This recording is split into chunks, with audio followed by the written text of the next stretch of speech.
The army has clarified that the iconic surrender photo has been relocated to its most appropriate setting, the Manekshaw Centre. On the occasion of Vijay Diwas, and I am reading out the tweet, General Upendra Dwivedi, Chief of Army Staff, along with the President of ABA, Mrs. Sunita Dwivedi, installed the iconic 1971 surrender painting to its most befitting place, the Manekshaw Centre, named after the architect and the hero of 1971 war, Field Marshal Sam Manekshaw. Senior hierarchy and serving officers of the Indian Army and veterans were present on the occasion. The painting is a testament to one of the greatest military victories of Indian armed forces and the commitment of India for justice and humanity for all.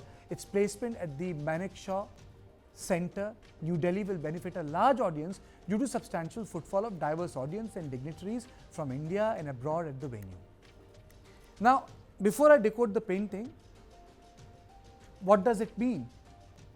Let me take you through some of the reactions from our esteemed guest, Lieutenant General Rameshwar Roy, Indian Army veteran, and Ajit Jha, senior journalist.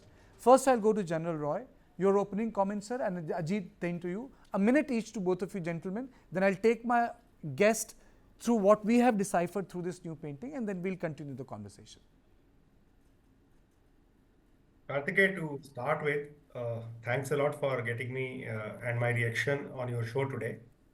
The power that we talk of, armed forces of a nation are an instrument of power, which is in the hands of the political leadership to sway to control the internal and external threats that the nation may face. So therefore, as far as the armed forces legacy is concerned, it is not a matter of individuals, it is of the nation. That is point number one. The point number two is that power, as we call it, it's an instrument of power. Power is not something that is tangibly visible. What is visible is the war-making machine. What is visible are the weapons, equipment, missiles, and all that. But it is the man behind this machine that matters the most as far as the changing the course of history is concerned. And the next big point is that this particular armed forces legacy sustains itself through the historical background that it has.